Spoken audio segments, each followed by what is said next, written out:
So to the extent I maintain stock of spare parts, it is my risk. I am the principal. I am the person who's bought it.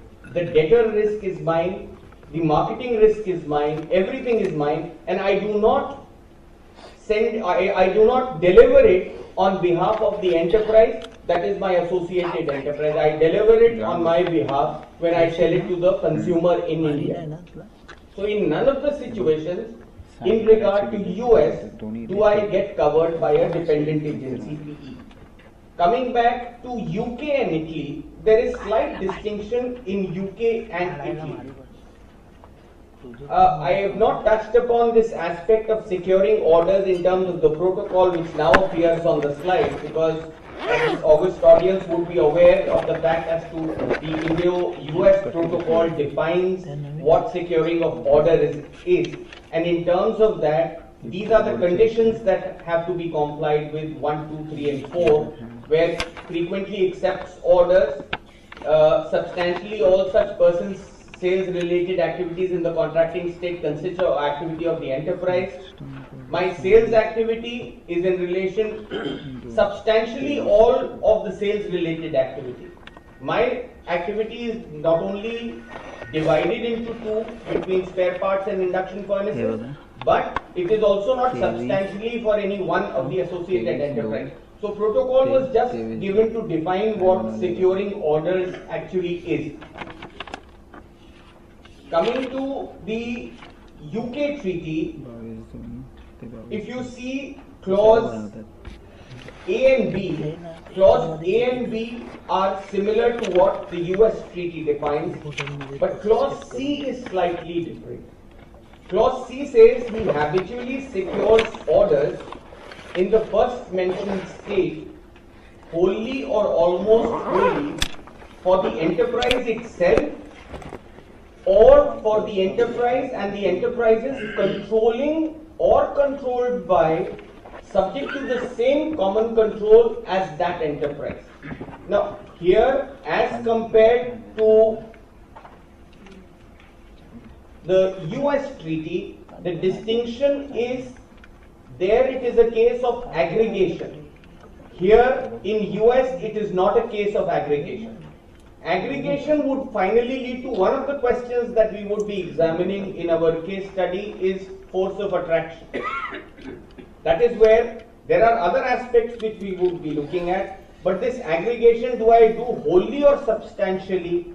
That word almost wholly, wholly or almost wholly and substantially, I get caught when I read clause C of both the UK treaty as well as the Italian treaty. Because if we go to the Italy treaty, this is the UK treaty which has clause C, and similarly the Italy treaty has exactly the same clause where it says secures order in the first mentioned state wholly or almost wholly for the enterprise itself and for the other enterprises.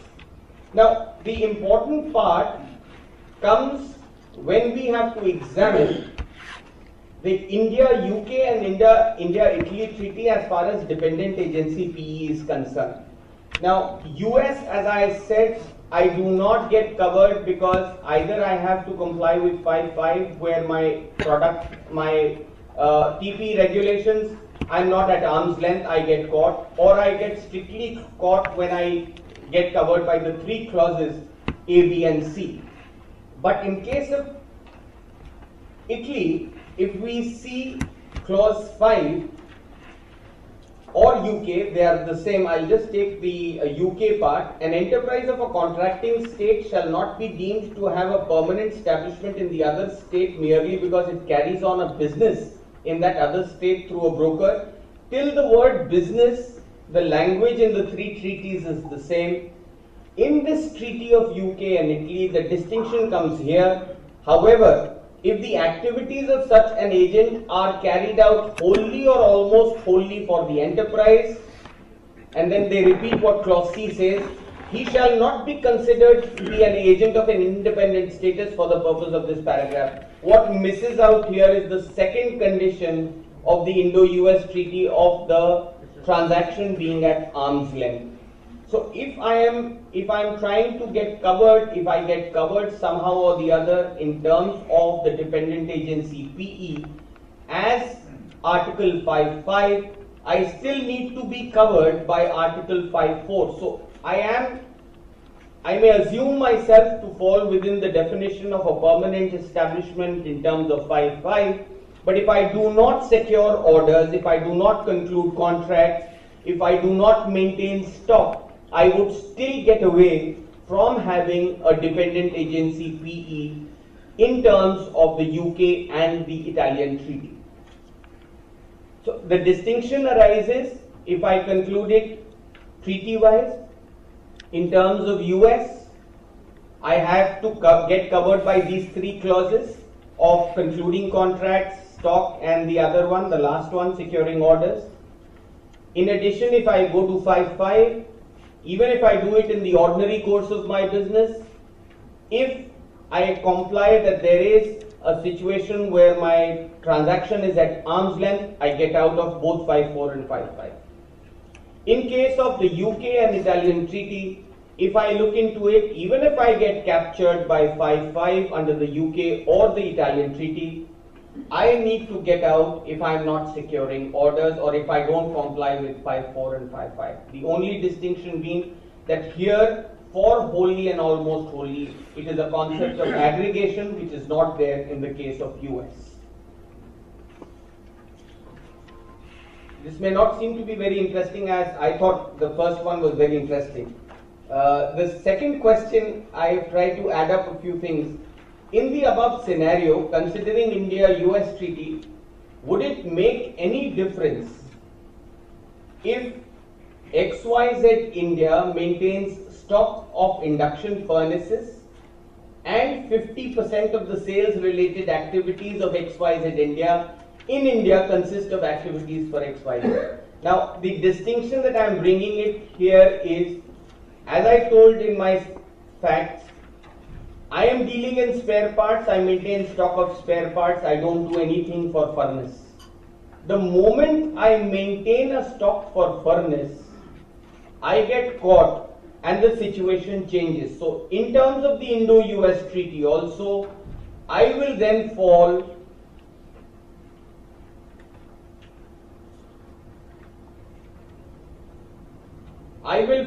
in clause B. He has no such authority but habitually maintains in the first mentioned state a stock of goods which he regularly delivers on behalf of the enterprise and some additional sales activities conducted in the state on behalf of the enterprise. So if I go to my questions, and if you see the question 2,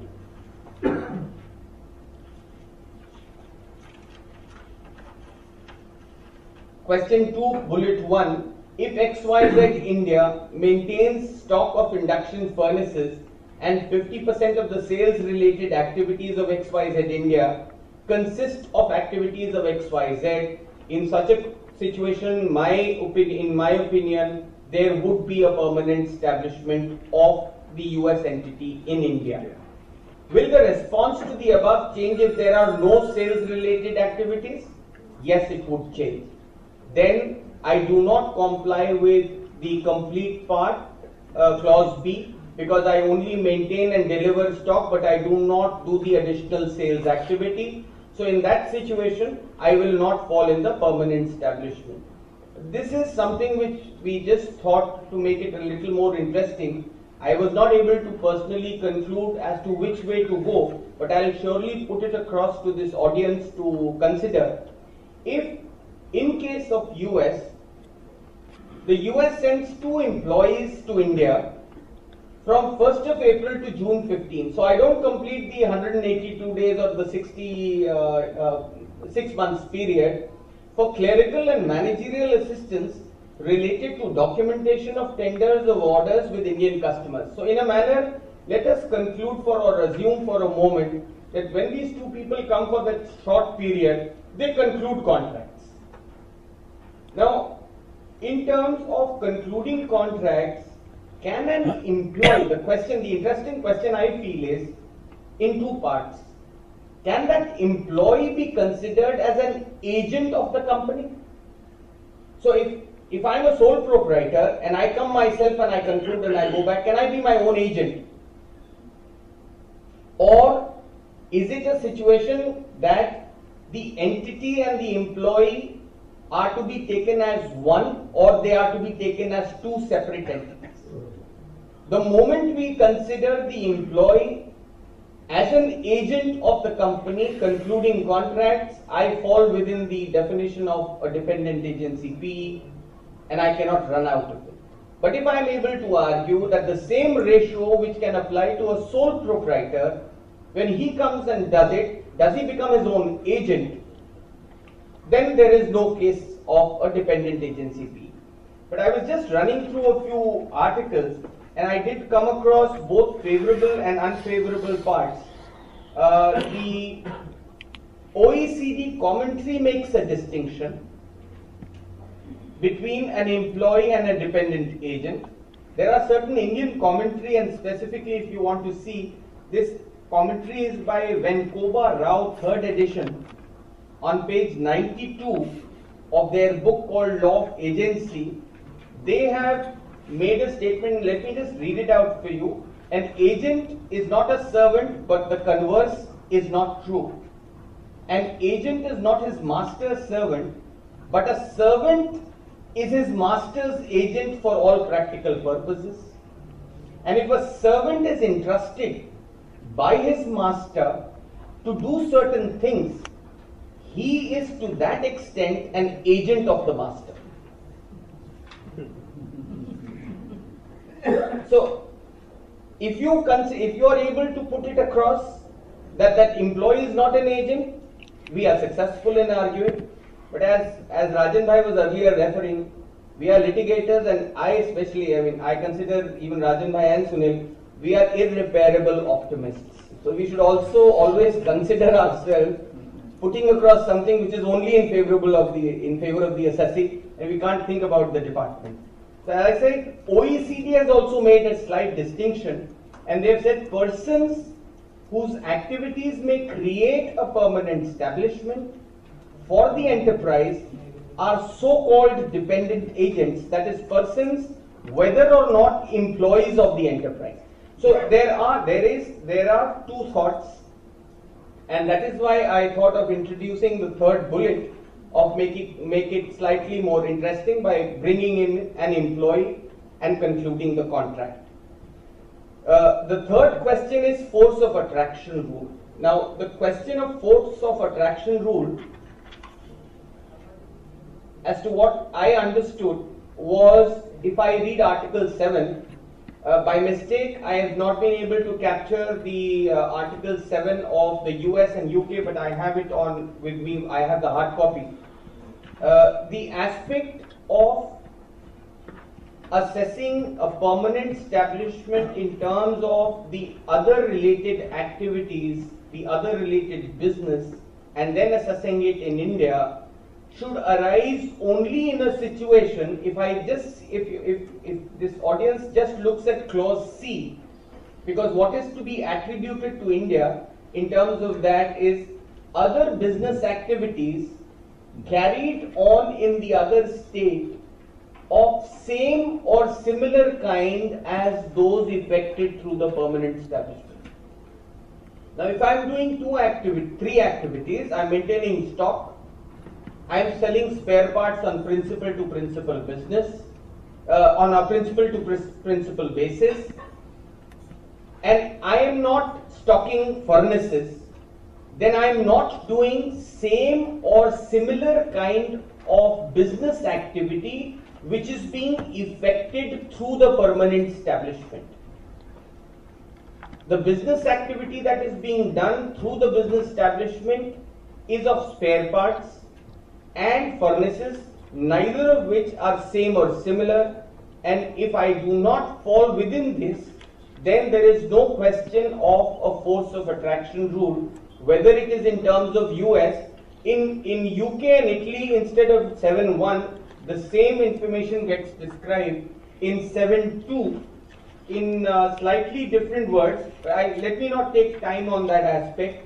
That is where, till the time, what I wanted to emphasize in the case study was, If it is not same or similar goods, spare parts with the induction furnace, then there is no question of the entire thing getting aggregated at one place and the permanent establishment being taxed for the entire activity. The last question is very simple and the answer is simple. Examine the attribution of profits considering XYZ in India is compensated by XYZ US at arm's length. Now here we have a Morgan Stanley decision. I can still discuss a few negative thoughts that did arise in one of the discussions that we have, because we don't have departmental people here, so it's safe to put it across here. There is a thought that what Morgan Stanley states, Morgan Stanley, and please correct me if I'm wrong, that was a thought that I had, and Sunil, please, on that point, is it says that if the establishment in India has been remunerated at arm's length, then no further attribution is required. Now let me give you an example to just give a devil's advocate view of what can happen. Say a particular product like a pencil is sold for 1,000 rupees, which has a profit of 450 rupees. So that's 45% income that the US company is earning out of 450. And out of that 450, 200 rupees has been given to the Indian entity. And that 200 is considered to be at arm's length, attributable to the FAR analysis and activities that I have done.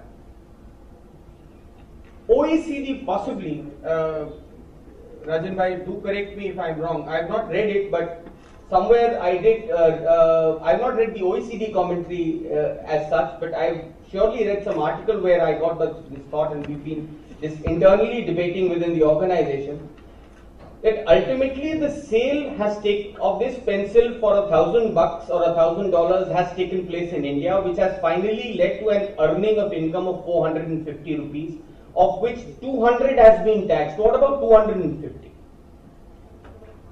Should I not consider the activity of the permanent establishment as a separate entity, and some part of that 250 that has gone to US should also be attributed to India? That's my question for your thought, for your consideration, that if the department takes up, and I'll leave it to the chairman to answer it subsequently, that in spite of the fact that Morgan Stanley does say that 200 was at arm's length, was covering all the activities, but it does not cover the activity of sale. It covers what 20 rupee or 200 rupees that they have incurred is the activity to do that sale, but the sales activity as such has not been covered. Should India lose the tax on that sale activity of 250 rupees, or should something of that also be attributed to India? That could be a thought which can go against us, and we need to consider that. Rajan. Thank you, Kanchan, for elaborately discussing the PE part and also the attribution part. No further thoughts. I think we have already covered exhaustively. Just word of caution, as you rightly pointed out, we need to take into account. We have to see when we talk about permanent establishment or business connection, we have to start always from the R.D. Agarwal's decision 58 ITR, right up to go to TI's case, and where there is question of even canvassers and their after-sales service, and how the courts have looked into. I think those cases need to be very, very carefully looked into.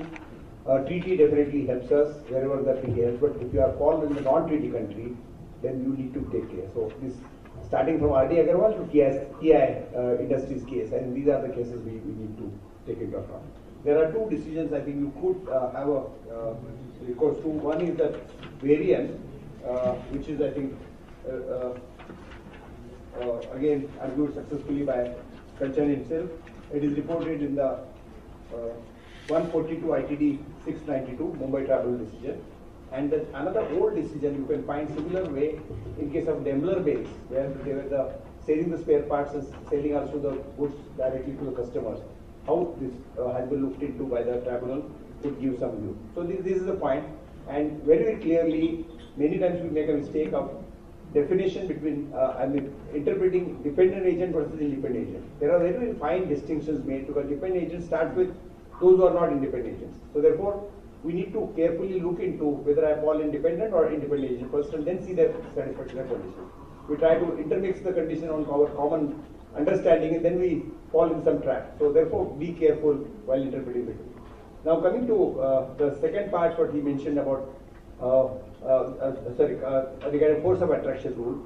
When the spare parts are imported which are sold for the servicing by me only, I am canvassing the goods, I am collecting the money, will department try to litigate? I think we have to build our case, documentation properly to ensure there is no activity connecting to sales happens in India or by Indian companies. So because otherwise sales force of attraction rules gets attracted, then TI cycles observations come to the picture. So therefore we should be cautious, and as you rightly said, all those will depend on your documentation. Many times what the department is trying to do, they don't stop on the basis of your documentation. Recent cases, even in cases of AR, there have been actual surveys have been carried out by the department on the assessees to find out what is the activity carried out by him. They have seized their hard disk and found out what is the correspondence pattern. And many times these agents not only canvassers, many times we find everything is concluded by him, only the order forms comes from signature from there. And there we'll end up with problems. So what is crucial is your documentation, your hygiene of your transactions. Otherwise if we try to do one, because when the survey happened and the state people were examined, they were examined and they said we do the sales, we do the client, their income or the commission was based on what is the sales made in India. So therefore all these facts put together gets into different tangents. So therefore we should be very careful. The last point which Kanchan rightly mentioned is regarding attribution of India. I fully agree with him. In fact, if you see the Sony India's decision, Morgan Stanley was first, but Sony India was Bombay Airport, which is later decision, summarily says since there is no transfer pricing adjustment made in India, therefore we feel that this is arm's length, nothing further to be attributed. I think, as you rightly point out, I fully subscribe to you. There need to be far analysis to find out whether there is a proper analysis done to the attribution of income. Because ultimately, if you are going to be a dependent, you need activities that are carried out, what is income attributed to that. So therefore, that need to be very, very careful to see. And Sony India, as you read, you will get this, what he mentioned. And we feel, Sony India needs to really go further, and what will happen to Supreme Court, nobody knows. So therefore, these are the points I think we will do. We will move now to the second case study of Sunil. My request to both of you is we need to little hurry up. We are already little behind schedule. So with 45 minutes we have to finish 3 case studies. Sunil and Kanchan. Thank you, Rajan. So coming to this EP study, I made just 2 changes here. In the case study which is before you, the AE manufacturing sales is mentioned as 80, we reduced it to 70, and the non-AE has been reduced to 30 as against 40. There was some typo errors, it's not of any significance. So here is a case where the particular assessee does both the activities, manufacturing and trading. In manufacturing, he has AE transactions where he has a unit where the entire sale is to an associated enterprise, and then you have non-AE manufacturing segment also. And then you have trading transactions wherein there are some sales to AEs and there are some purchases from AE. So other than the middle column of the non-AE, both are international transactions, manufacturing AE segment as well as the trading segment. This is the final working by the assessee. So if you would see in the manufacturing segment, he is having a margin of 16.67, which is more than the comparables margin, which in the facts of our case. And in the trading also, he is having a substantially good margin of 36%, more than the comparables margin. However, the non-AE segment has not done well. It has incurred a loss, and overall, the assessee has incurred a loss with a negative margin of 19.58%. These are the facts of the case. In this, if you see the AE column, that is 70, let's call it 70 crores there, and the AE column, this entire 70 crores revenue is from my associate enterprise. If we go to the trading column, the 15 CR total revenue, out of that, 3 CR has been sales to associate enterprise, These are facts mentioned in the earlier slide and in your case study. And if we see the operating expenditure in the trading column, out of 11 crores, 2 crores are imports from associate enterprise. So we have 70 crores sale entirely in the manufacturing segment to AE. We have out of 15 crores in the trading segment, 3 crores to AE. And in the operating expenses, out of 11 crores, in the trading segment, 2 crores is import from AE. These are the three issues here, 3 important points. And also in my segment, I have reduced the rental income of 10 CR in my manufacturing segment. So clearly speaking, this AE, this 10 crores belongs to, there is some vacant area in next to my factory, some premises are there, and I have earned certain rental income from there. It's clearly coming under the manufacturing segment, but this is what I have reduced. The AO says that, look, you incurred a huge loss, and I believe that this must be towards your AE transactions. I am rejecting your segments. You have manipulated the segments. As a result, that you are just putting the loss in the non-AE transactions. I will go by an entity level, and if you see majority of your transactions, your full AE transactions in the manufacturing segment is there vis-a-vis AE. In trading also, you are having both purchases from AE, sales to AE. So by and large, there is a substantially AE-driven company, and therefore I will take the overall margin. I will reject your segments. So when he does that, these numbers which he has taken are my own numbers. So there is no dispute on this operating revenue of 115 crores. There is no dispute on the operating cost of 143 crores loss. If there is no dispute on anything, 20% is the comparables margin which he has taken on updated margins, which we are accepting. And ultimately, he makes an adjustment of 56 crores. This is what he has done. Our first, I'll come to this a little later. So issue for consideration really is whether the TPO is right in disregarding segmental working, and assuming for a moment that I have some flaw, some deficiency in my segments, something I cannot substantiate. In that event, what should be the adjustment? These are the first two issues at the moment. I'll come to letter of comfort a little later. Now, if really one goes to 92.1, 92.1, as we all know, talks of arm's length price in relation to an international transaction.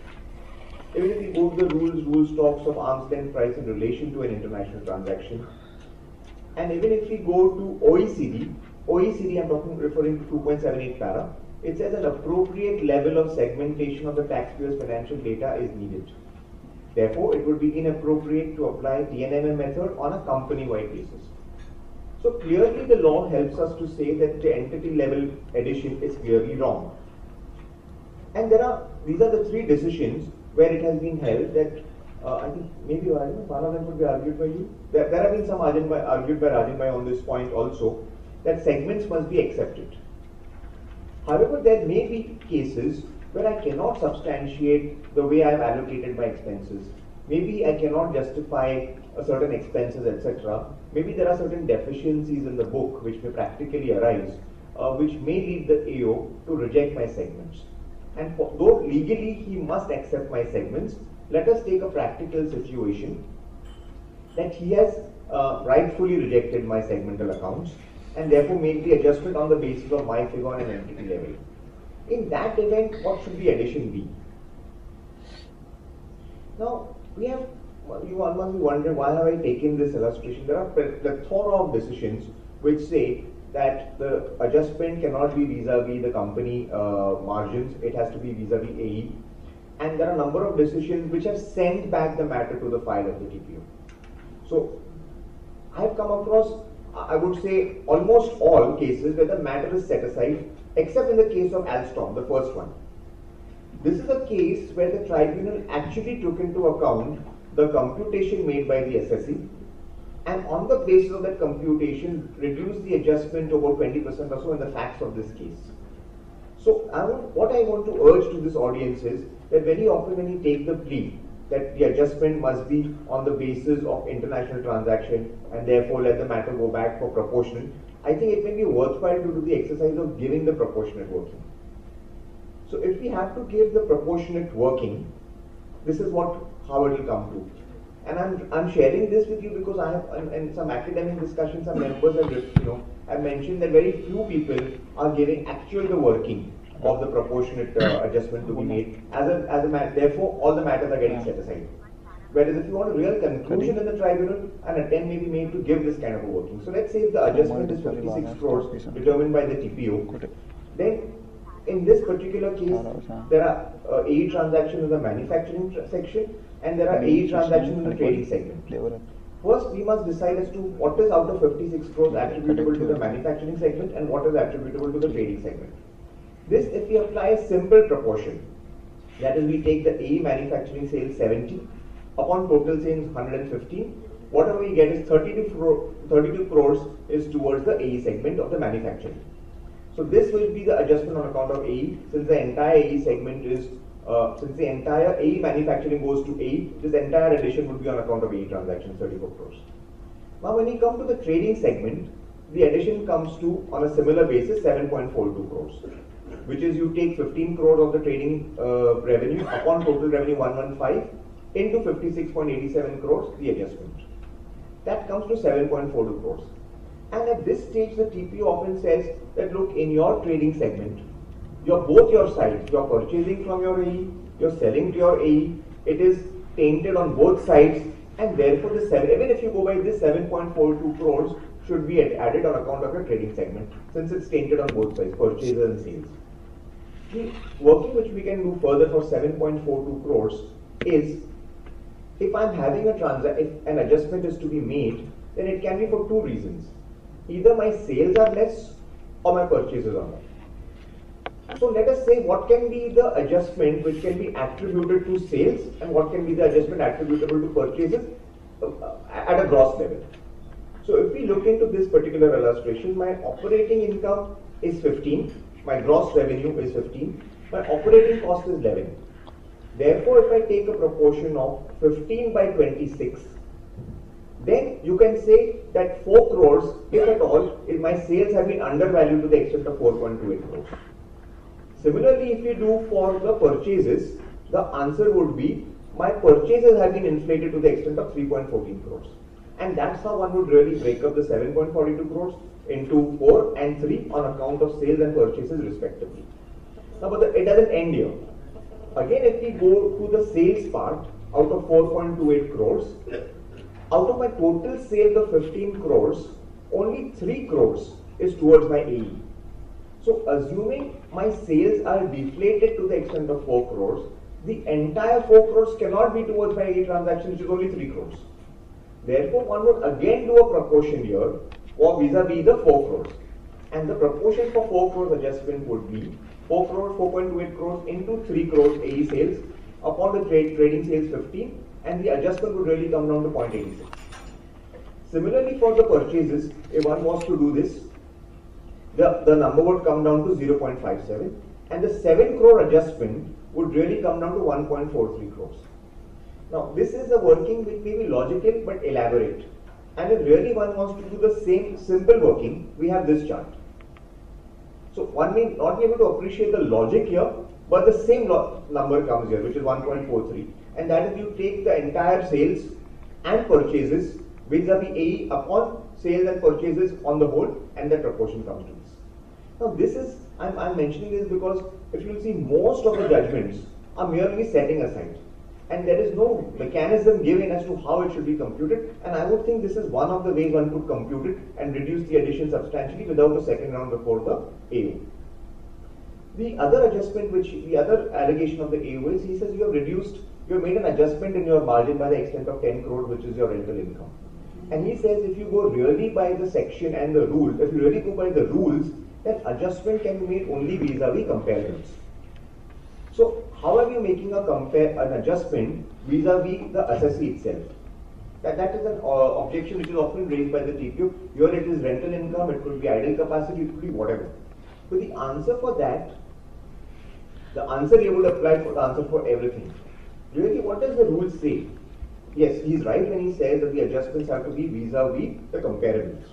But what does the rule say? The rule says net profit margin realized by the enterprise from an international transaction is to be computed in relation to cost incurred or sales effected, you have to keep that in mind.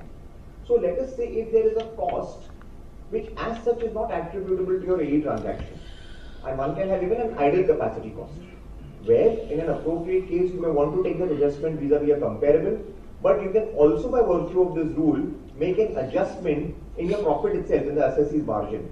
So if really one goes by the rule, there is an indirect way to make an adjustment in your margin of the assessee itself. As regards the decisions on this point, we have a Mumbai tribunal decision which is contrary on this issue, but there is no discussion. It merely says as per the rule the adjustment must be vis-a-vis the comparable. And we have another tribunal decision which takes into account the rule and says no, this adjustment can be made vis-a-vis the assessee's margin also. Ultimately the higher courts would decide, but my view would be that if going by the rules itself, there is scope to make adjustment vis-a-vis the assessee's margin itself. Now we come to the 3 letters of credit. Now in this particular case, we have given 3 letters of credit. The assessee has given 3 letters of credit to the bank, and the bank in turn will give the loan to my associate enterprise. The first letter says, before liquidating, I shall let you know. So I am telling the bank, before I divest, I will let you know. So the bank is comforted. Okay, you are a well-reputed parent. At least you will let me know when you are liquidating, then I can take appropriate measures. The second letter says, I shall seek your permission before liquidating. So please give the loan to my AE. I am comforting you right now, and I will always be there as a parent. But I shall seek your permission before I liquidate. And the third letter of comfort says that I shall cause my associated enterprise to be in a position to repay you back. Now, as far as the banks are concerned, different banks have different ways of accepting their level of comfort. So we have taken a case, again the live case, where these 3 letters of comfort have been given. The TPO says no, the letter of comfort is nothing, it's a different form of a guarantee, and therefore I will make an adjustment of 3% of the amount of loan which the bank has given to your associated enterprise and make an adjustment there. Now, let us say for a moment, and here I think one of the precedents case in this on guarantee I think was set up by Rajan by itself, wherein the tribunal held that guarantee is not an international transaction itself. So prior to the current law, the tribunal had held that guarantee is not an international transaction, and if one was to apply that law to the facts of our case, one would say obviously no adjustment should be made. Thereafter the law has got amended and guarantee has come within the purview of an international transaction. However, that's a guarantee and we are talking of a letter of comfort. Now let us see what happens in guarantee and whether a guarantee can be called a letter of comfort. What's the allegation of the TPO? If you go by the Contract Act, 126 of the Contract Act, it says a contract of guarantee is a contract to perform the promise or discharge the liability of a third person in case of his default. Now here, none of the letters of comfort say that if the AE does not pay you, I shall make good use of the payment. So really, if you go strictly by the Contract Act, it's not a guarantee. And even if one goes by the dictionary meaning of Stroud's and the law lexicon, the definition of guarantee is a collateral engagement to answer for debt, default, or miscarriage of another person. A guarantee is a promise to another as creditor to secure the payment of a debt payable to him. And law lexicon says a promise to a person to be answerable for payment of a debt or performance of a duty by another. So clearly our letter of comfort is not a guarantee. Now, the letter of comfort is also defined in the dictionary, which says a document that indicates one party's intention to try to ensure that another party complies with the terms of a financial transaction without guaranteeing performance in the event of default.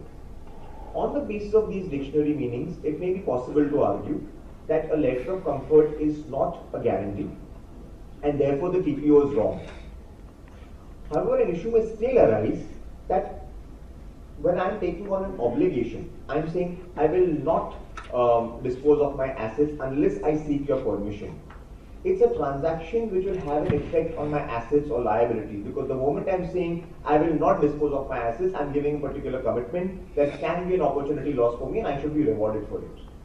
The moment I say that I shall cause my associated enterprise to be in a position to repay you, I am taking on a responsibility to ensure that my AE is in a position to pay you. So I'm saying instead of me paying you, I may pay my AE, who in turn may pay you. And therefore, these letters of comfort, one may say that though strictly not a letter of guarantee, it is akin to a letter of guarantee. And if not akin to a guarantee, it's an international transaction because it is going to have an impact on your assets, liabilities, whatever. And there is scope to say that. If that be the case, and there is no really decision available on this point, the answer would be, really, can you call a letter of guarantee an international transaction itself? Because if a letter of guarantee, if a letter of comfort is not an international transaction, and obviously it's not a guarantee, then no adjustment should be made, notwithstanding whatever hypothetical impact it may have on my assets in subsequent years. So the argument really would be an international transaction is a transaction between two or more associated enterprises. A letter of comfort is given by the assessee to the bank, which is not an associated enterprise, and therefore letter of comfort is not an international transaction. The department would argue, well, the same applies to a guarantee, because guarantee also you give a guarantee to a bank. How is it an international transaction? But in case of a guarantee, under section 140 and 145 of the Contract Act, there is an implied promise. This is the language used in the section. There is an implied promise by the principal debtor, which is the AE, to indemnify the surety, which is the assessee, and the surety is entitled to recover from the principal debtor, which is the AE, whatever sum he is rightfully paid under the guarantee, and the surety, which is the assessee, is invested with all the rights which the creditor, that is the bank, had against the principal debtor. The law itself says there is an implied promise. So though my guarantee says I shall pay you good the default if my AE doesn't pay you, and I don't have, so to say, a right on my AE in that particular document or the agreement, Section 140 and 145 of the Contract Act says there is an implied promise that the AE would have to do make you the payment to you. And this implied promise, and once there's a promise, there's a transaction, therefore there's an implied transaction in case of a guarantee, which is missing in the case of a letter of comfort because there is no law governing the letter of comfort. So if really and also now guarantee is covered under explanation 1C to 92B. So really speaking, one can argue that this is not an international transaction. The counter of the department would be that, well, maybe it's a deemed international transaction. Now, a deemed international transaction is a transaction between two non-associated parties, as in our case, provided, and this is the in quotes part, the third last bullet here, if there exists a prior agreement in relation to the relevant transaction between such other person and the AE, or the terms of the relevant transactions are determined in substance between such other person and the AE. And the department may argue that there is a prior arrangement your AE has with the bank that on the basis of the letter you give them, they will be paid the particular amount, and therefore there is a prior agreement. Now the answer for this is there are two decisions of Kodak and Development, two tribunal decisions, wherein they have held that the object of this deeming international transaction is only to prevent tax evasion. So let's say if I want to transfer some profits outside of the country to my AE, I'll be hit by transfer pricing provisions. So what I would do, I would introduce a third party which is not connected to me, and I will sell goods worth 100 rupees at the rate of 20 to him, and there would be a prior arrangement between that X and my AE who would sell the 20 at 30. Yet I have transferred profits outside of India. So when this third party comes in with a view to evade tax, that's when deeming provisions have to come in. That is the object of the deeming provision. So if you really go to the particular circulars, and the object of these deeming provisions is to avoid tax evasion. Now when there is a transaction between a bank giving loan to an AE, obviously it's a commercial transaction there is no tax evasion in it. So if one gets out of 92B, because that is the object of 92B2, really speaking, one can argue that a letter of comfort is not an international transaction. Assuming for a moment this transaction has some bearing on my assets, one can even argue that when I say I shall cause my assessee to be in a position to pay the money to you, and maybe that happens after 3 years, and after 3 years I may give my AE certain money at arm's length interest. I may want to invest in my subsidiary for whatever reasons.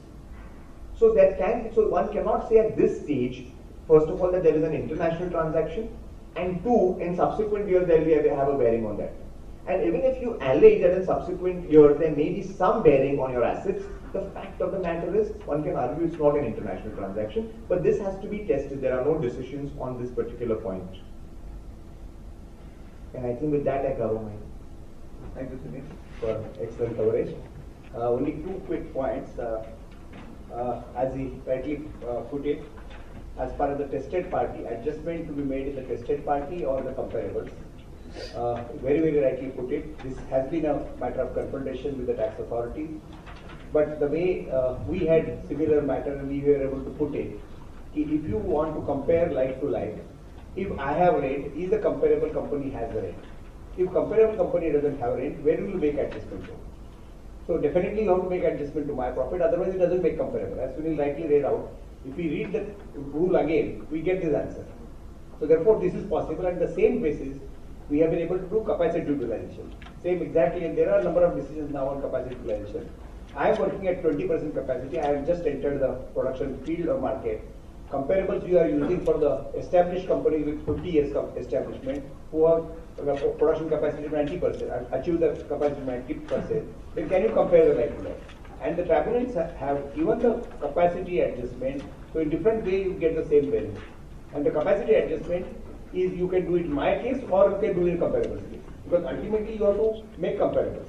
And that has been accepted by the tribunal. So that could be supporting what Sunil said. I think we need to take it up. Now, the second point which he rightly mentioned is regarding the segmental versus entity level. I think that there are a number of decisions, as he rightly pointed out, but the Technion and the UCB was the first decisions where they have categorically discussed what is meant by segmental and what is meant by entity level. Because if you say TNM method, when we apply, and again I think we have to be very careful, when do we apply these terminologies? Cup method, TNM method, or cost plus method. So we have to use this terminology only in case of TNM method, and therefore you need to see at the transaction, what it talks is transaction net margin method. So though it talks about transaction, you don't have to go by transaction, but at least you see this case, they have diluted down to say transaction means segmental is also a transaction.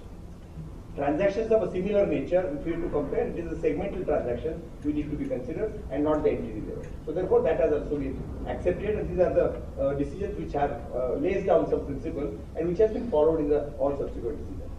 Sunil rightly mentioned is regarding the documentation. I think there we lack, and therefore all these cases, if the documentation is weak and the segmental is not given at your TP study, then it becomes a challenge for you to get it set aside, even set aside for the time. If you for the first time you bring it segmental, and then you say that this is what is audited by a third chartered accountant and which you are producing, which tribunal or the appellate level authorities are not prepared to accept. So therefore, when you make the documentation, please ensure that all these facts are on the record right from the TPO stage. If not TPO, at least improve upon when it goes to CIT appeal or DRP stage, calling for report from the assessing officer that TPO will help your case. Because this becomes a crucial, as is rightly said, most of the cases are set aside because documentation was not proper or the facts were not proper on the record. And it is always better to place these facts with the, even at the additional evidence before the tribunal, get it set aside but with this additional evidence.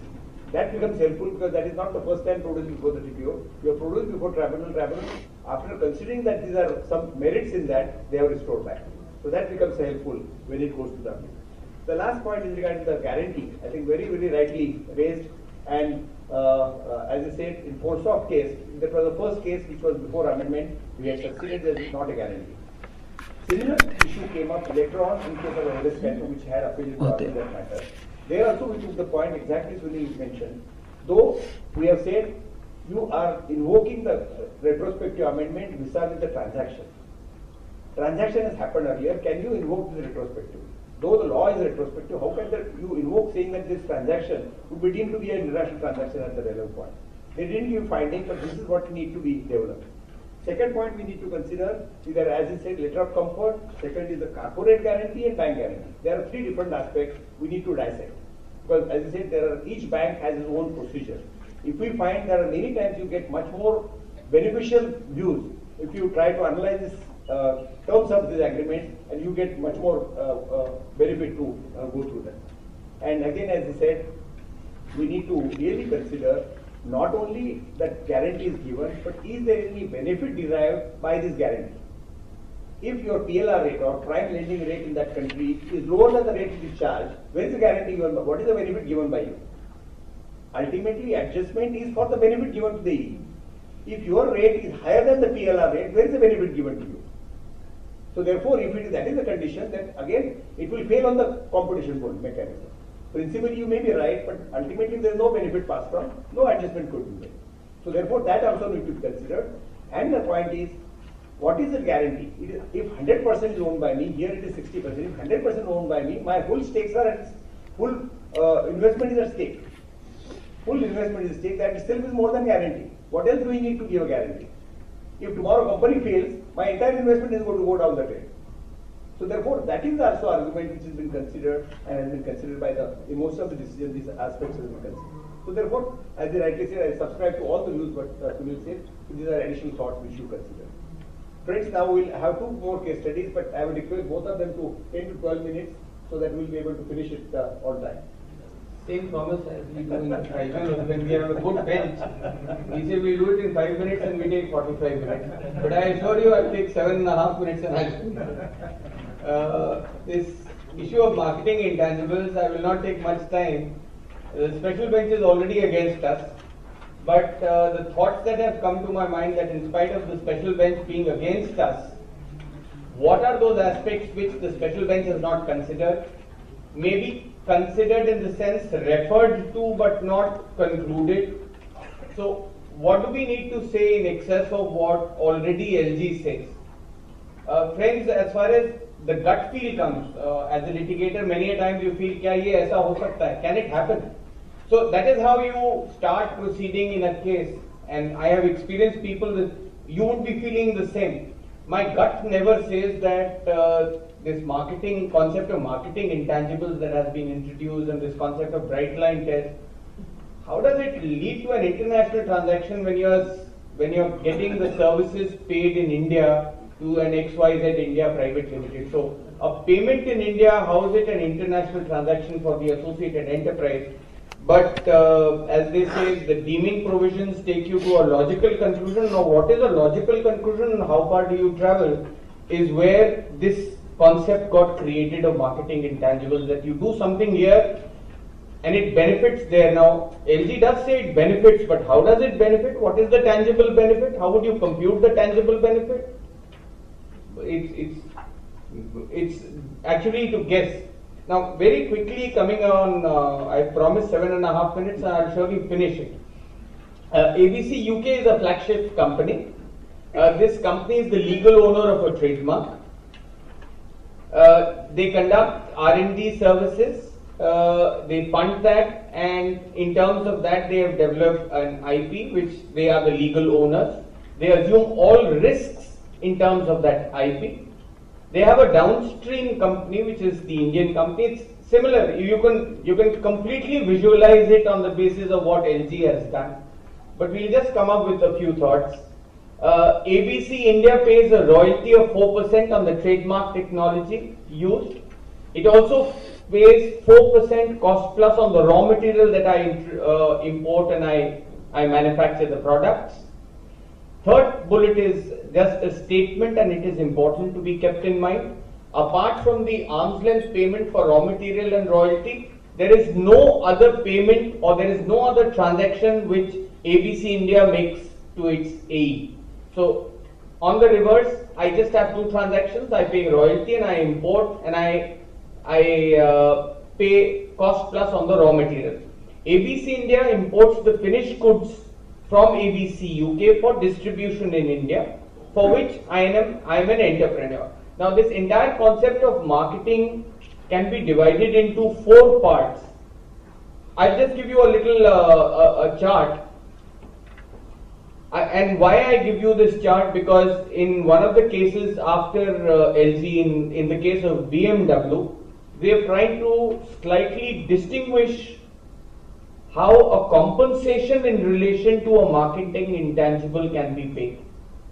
Do I strictly restrict myself to the fact that I need to be reimbursed, and that reimbursement has to be a top up with a cost plus, or there has to be some, even if I'm doing a service, or can I say that if I am earning more at the entity level, I am duly compensated for the extra cost that I have incurred on my marketing and publicity expenses? And that is where I will answer the questions that I have taken.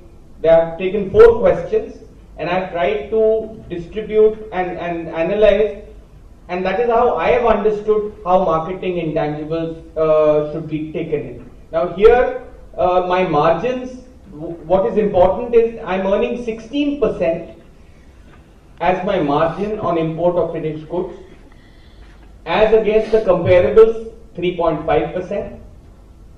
On advertising and marketing, if you see the last chart, I am spending 17% as against 8%.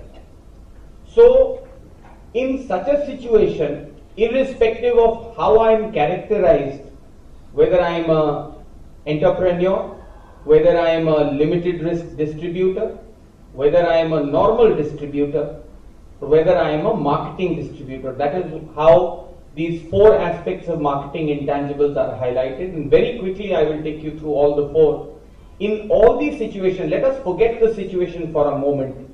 Even if it is a transaction that leads to marketing intangibles, if I am earning 16% vis-a-vis 3.5% of the comparables, against spending 9% more on marketing intangibles, am I required to be compensated for 9%? Should I be reimbursed 1, or should I be reimbursed with a top-up also, in spite of the fact that there is a difference of 12.5% at the entity level that I am earning? So even if I'm spending 9% more on intangibles in terms of marketing, which they try to deem as an international transaction, I'm already very well compensated. I've already earned. Now, if I then go on to the questions one by one, in respect of manufacturing operations of ABC India, whether ABC India is contributing in the development of intangibles in India? If yes, who is entitled to the returns on such intangibles? Just to make you remember, I am a manufacturer here also, I am a distributor also. So I am distributing what is being sold. I am paying 4% royalty for using the logo and for the technology, 4%. So I use the ABC logo in the products that I manufacture and I sell. Now, in respect of a manufacturing operations, here what I can characterize myself as, I am an entrepreneur.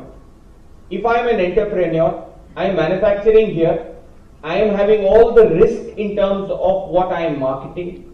I spend on my distributors, I spend on my marketing in India, and I keep all my rewards with me, irrespective of the fact that there could have been an indirect benefit to a third party, which is my AE.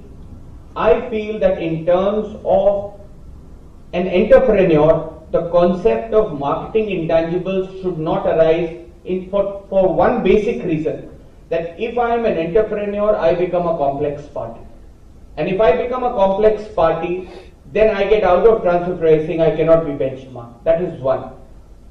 Even if, assuming I am taken as a tested party, in terms of the earnings that I have already done as an entrepreneur, 16 or 17 vis-a-vis 3.5 and 17 versus 9, I am equally compensated. So even if a third party benefit is there, doesn't make a difference, I need not be compensated.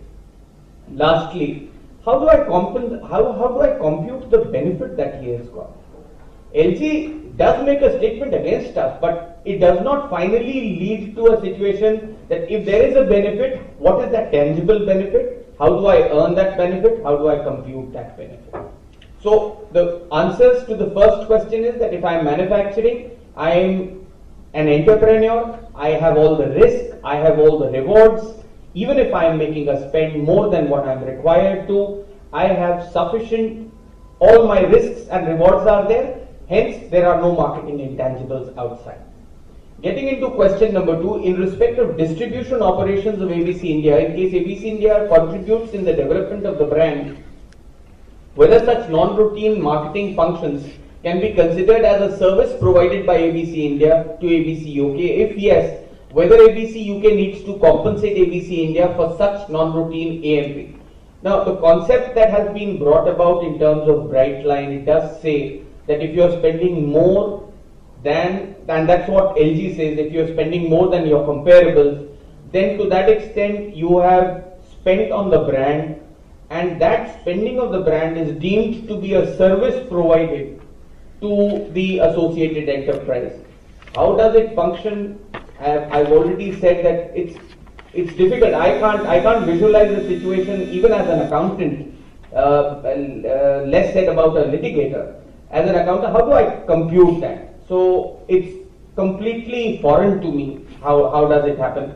Now this is the last part which is necessary. Does the characterization of the Indian company have any impact in your decision for question number 2? Now there are 3 categories that can happen.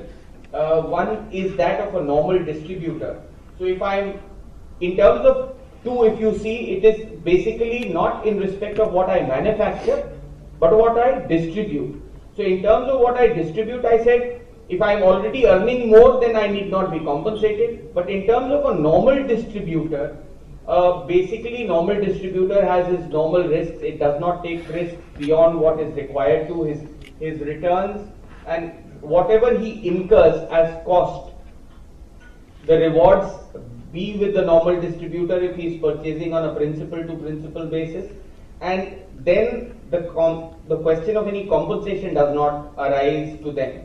It can arise in a situation of a limited risk distributor, because in case of a limited risk distributor, if I accept the bright line test, then I have a steady return on my sales.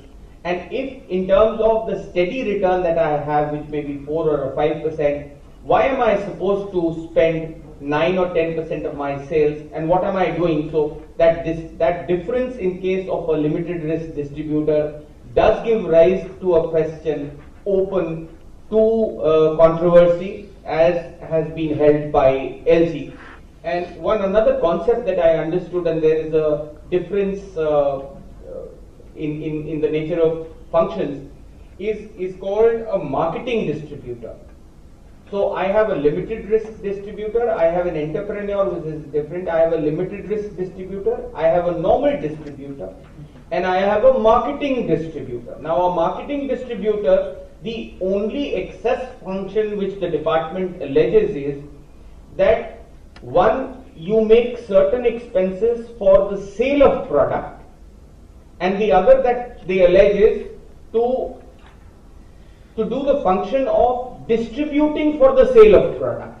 So there are 2 steps. One you do for the purpose of distribution. To that extent, the excess part that you are doing besides what you are doing for the sale of products results into a brand building exercise for an associated enterprise. And to that extent, it is a service, and the service should be compensated.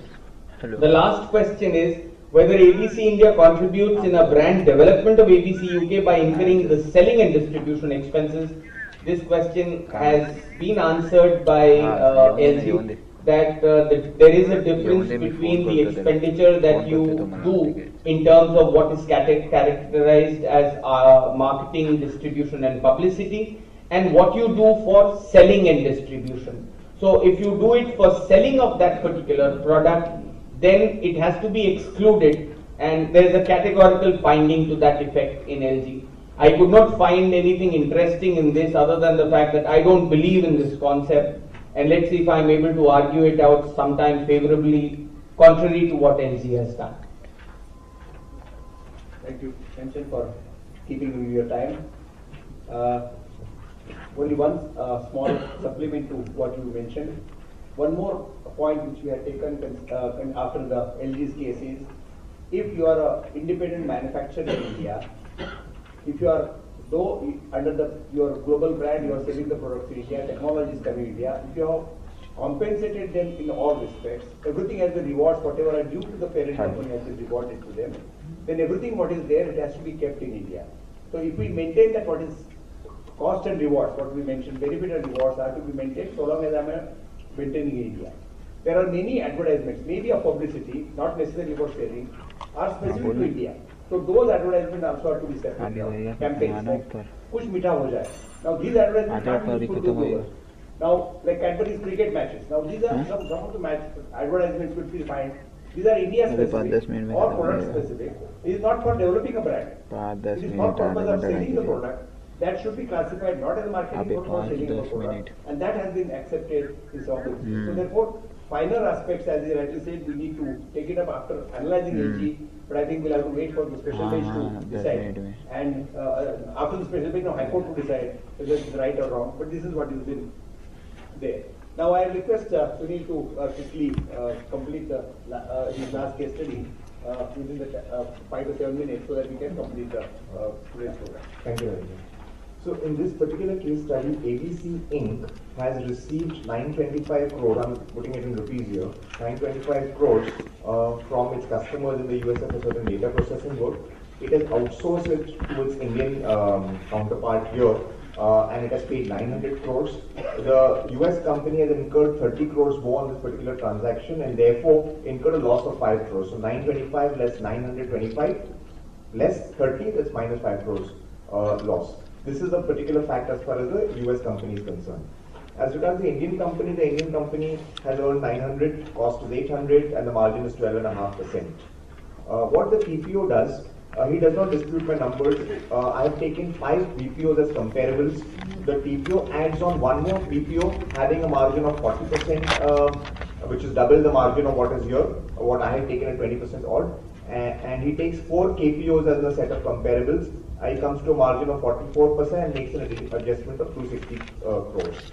Now, even if he succeeds before the TPO in getting the KPO set out, one will still have an adjustment of 120 crores. So, assuming I succeed on the KPOs going out, I'll have an adjustment of 120 crores.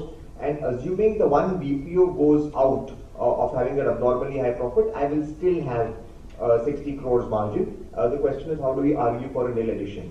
So there are really 3 or 4 steps involved in this, and that's the 4 issues here. The first is whether a BPO can be compared to a KPO. Now, as you all know, this issue is pending before the special bench, and prior to that, there are decisions which are on the left-hand side and right-hand side that I've given you. One set of the decisions say that KPO is not comparable to a BPO. The other says KPO is comparable to the BPO.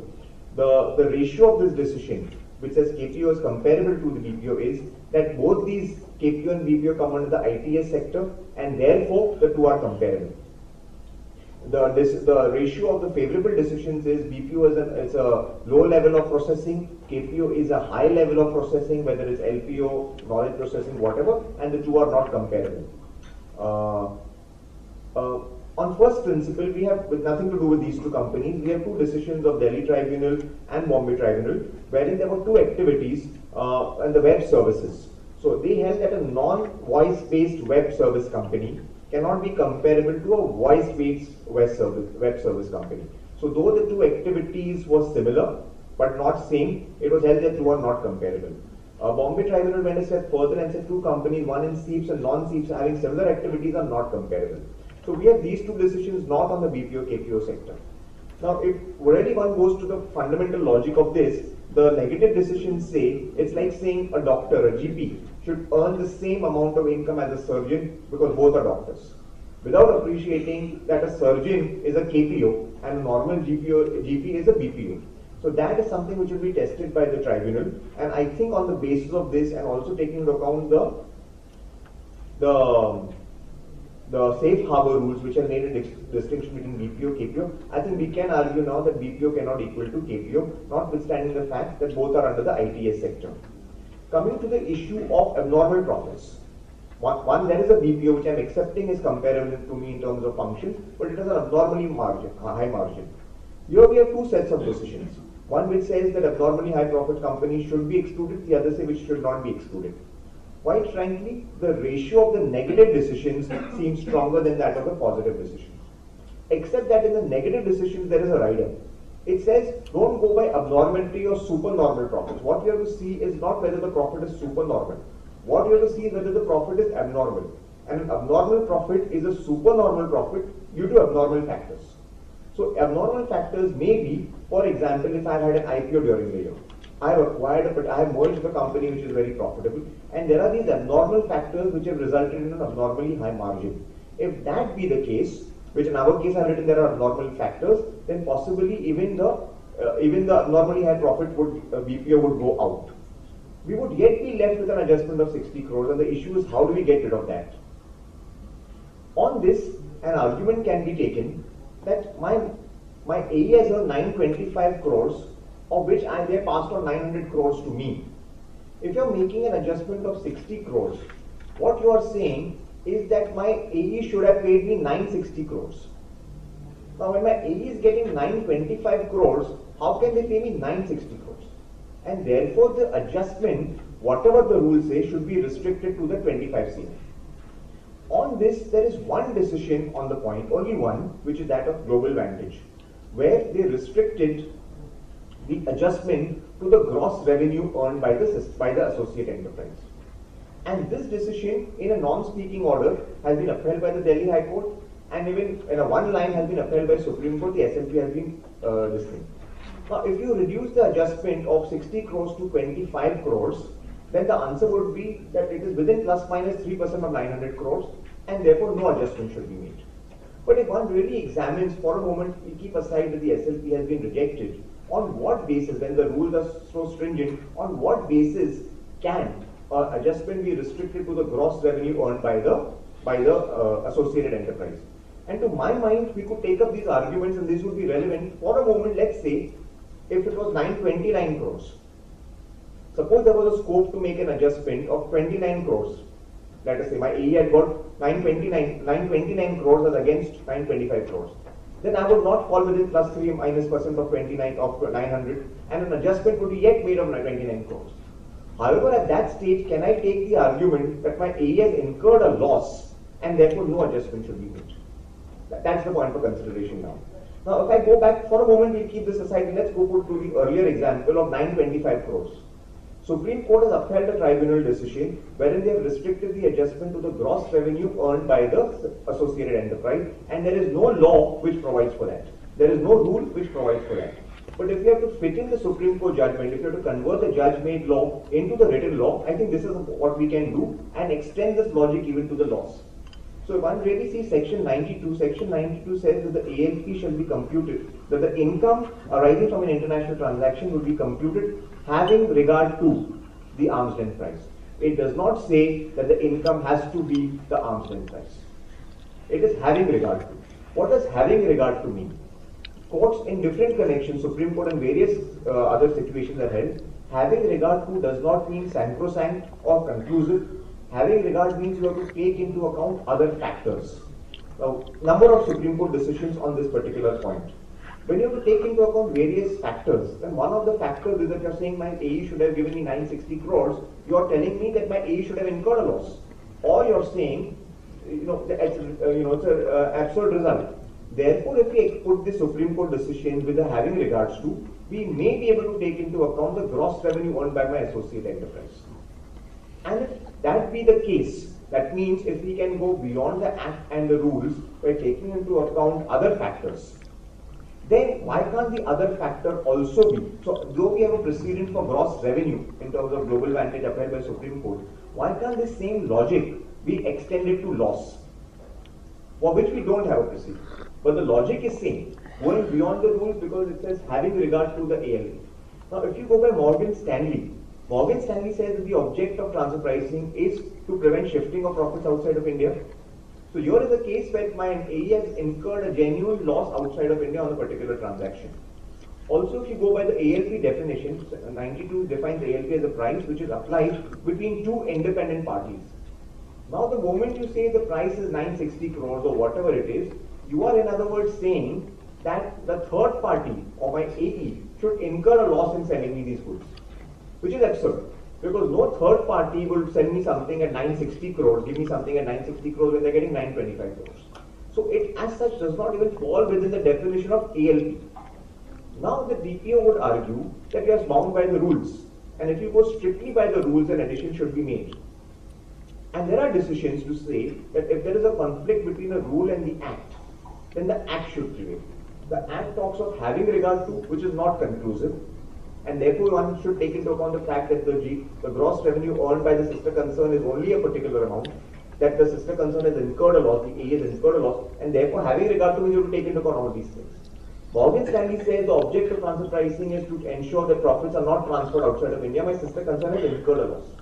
The definition of ALP is that when two independent parties enter into a transaction, what is that price?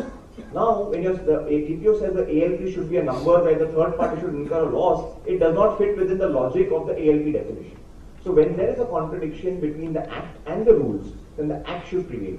We have a precedent without all this logic in the case of Global Vantage upheld by Supreme Court, and I leave it to give you some food for thought for the weekend that whether this logic could also be extended in a case of a loss. And to my mind, at an appropriate time, as Rajan Bhai said, we are all optimists, Sanjan said, we are all optimist litigators. I think at an appropriate case, we may be able to succeed in this. Thank you. And most important, thank you to, before I get a chance, to the chamber, to all the participants, Rajan Bhai, Kanchan, and my team at Advaita Legal, Prashant, Sheetal, Harsh, and Kirtika. And special thanks, Sheetal, who is right present here, who was not there of my team. Thank you so much. Thank you, Kanchan. Thank you, Sunil, for excellent presentation.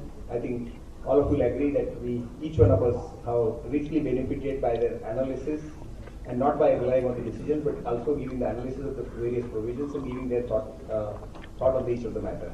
On behalf of all of you, I propose very hearty vote of thanks to both of them. I request you to thank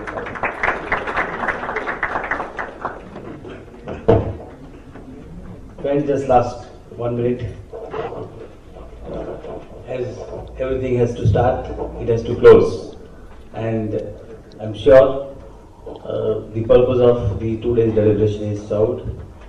As I mentioned in the introductory remark, that see the 2 days proceedings, you have almost top professionals talking to you for 2 days, and there could not be any alternative to these top professionals on the subject allotted to them. Friends, before I invite Rutvik to propose a vote of thanks, few announcements.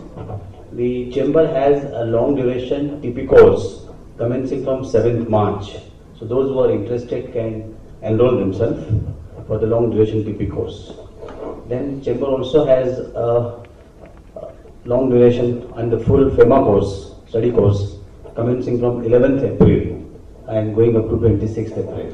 So those who are interested may enroll. And chamber has also announced RRC on international taxation during 19th June to 22nd June at Hyderabad Hotel Novotel. So those who are interested can participate in the conference, and currently airlines are offering some discounts, so to take benefit of those discounts also. With this closing remarks, may I request Rutvik to propose a very hearty vote of thanks for the panelists as well as the chairman. Thank you.